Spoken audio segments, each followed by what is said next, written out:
मुझे यात्राओं से चिढ़ है और मंदिरों में दर्शनों के लिए लगी भीड़ मुझे कभी भी पसंद नहीं थी। पर पिछले कुछ वर्षों से एक एहसास ने मुझे बदल कर रख दिया है। अब न जाने क्यों मुझे लगता है कि हमारे जितने शक्तिपीठ हैं, जितने ज्योतिर्लिंग हैं और जितने दूसरे तीर्थ हैं, मुझे उन सब का दर्शन करने के लिए अपने रिटायर होने और बूढ़ा होने का इंतजार नहीं करना है, बल्कि जल्द से जल्द उन सब जगहों पर माथा टेकना है। मुझे जल्दी इसलिए है कि कल शायद वो भी हमारी पहुंच से बहुत दूर हो जाएंगे। ऐसा एहसास इसलिए नहीं है कि मैं किसी गहरे निराशावाद का शिकार हूं, बल्कि इसलिए है क्योंकि पिछले कुछ 100 वर्षों के इतिहास और वर्तमान के अनुभव ने मुझे ऐसा बना दिया है। लगभग हर 50-100 सालों में टूटता और सिमटता भारत तथा भग्नावेश में बदलते मंदिर इसी बात की गवाही दे रहे हैं। भारतवर्ष का कटा फटा मानचित्र देखकर मुझे जितनी पीड़ा होती है, इसका बखान शायद शब्दों में कर पाना मेरे लिए संभव नहीं है। ये पीड़ा तब और बढ़ जाती है जब मैं इंटरनेट पर कभी-कभी पाकिस्तान, अफगानिस्तान, म्यांमार और बांग्लादेश घूमने चला जाता हूँ। यहाँ का हर एक शहर, हर नदी, हर पहाड़ मुझे एक अजीब से अपराध बोध से ग्रस्त कर देता है कि लाखों सालों से हमारे पूर्वजों ने इस भूमि के कण कण को एक तीर्थ के रूप में विकसित किया था, उसे हम बदनसीब एक एक कर अपनी आंखों के सामने पराया होते देखने पर विवश हैं। इस भूमि के कण कण को शंकर मानने का संस्कार हमें मिला था, आज वो हमारे पास है ही नहीं। हिंदू कुश पर्वतों से निकलकर पाकिस्तान के खैबर पख्तूनख्वा इलाके में बहने वाली एक नदी है जिसका नाम है स्वात। इस स्वात नदी का वर्णन ऋग्वेद में सुवस्तु नाम से मिलता है। हिंदू कुश पर्वतों से ही निकलने वाली एक नदी और है, काबुल, जिसे वैदिक काल में कुंभा कहा जाता था। कहने की जरूरत नहीं है कि वेदों में वर्णित ये दो नदियां अब हमारी नहीं है।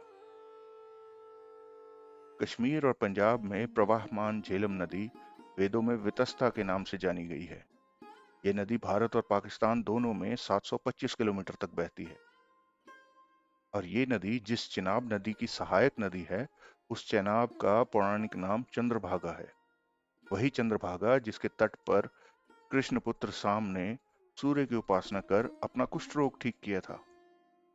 ऐसी ही एक नदी है सतलुज, जिसे वेदों में शतद्रु कहा गया है।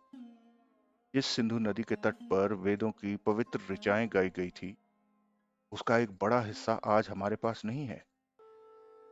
महाभारत में वर्णित इरावती नदी, जो कभी हमारी थी, आज बर्मा की होकर हमसे अलग हो चुकी है।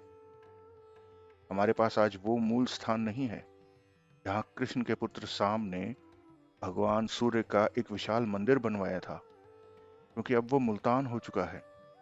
और हम इतने बदनसीब हैं कि उस मुल्तान शहर का नाम केवल इसलिए जानते हैं क्योंकि वहां वीरेंद्र सहवाग ने 13 शतक जड़ा था। हमारे पास अब कुशपुर और लवपुर भी नहीं है, जिसे भगवान राम के पुत्र कुश और लव ने बसाया था, जो दुर्भाग्य से आज कसूर और लाहौर में परिणत हो चुके हैं। जब ये सब सोचने जाता हूँ तो दिल भर आता है कि क्या कभी मैं इस जन्म में या अगले जन्मों में हिंगलाज भवानी के दर्शनों को जा सकूंगा? क्या कभी हिंगोल नदी के जल को स्पर्श कर सकूं?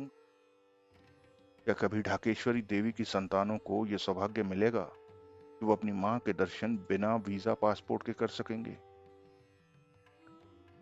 क्या हम में कभी कोई आदि शंकराचार्य जन्म लेगा जो कटासराज और मुल्तान के सूर्य मंदिर का उद्धार करे?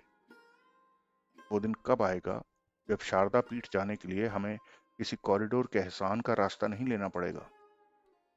क्या कभी हम सिंधु सागर में विलीन होती पवित्र सिंधु नदी का मनोरम दृश्य किसी शाम सिंधु सागर के तट पर बैठकर देख पाएंगे? क्या कभी वो दिन आएगा जब दुनिया को अभय और शांति का आश्वासन देती बुद्ध प्रतिमाएं उसी प्रतिष्ठा के साथ बामियान में दिखाई देंगी? कहीं श्री पद्मनाभ स्वामी मंदिर, सबरीमाला मंदिर, कामाख्या मंदिर, केदारेश्वर मंदिर भी तो अगले कुछ वर्षों में पासपोर्ट और वीजा नहीं मांगने लगेंगे। यदि आप भी मेरी इस पीड़ा को समझते हैं, मेरे जैसी पीड़ा महसूस करते हैं, कृपया हमारे विचारों को लोगों के साथ शेयर करें।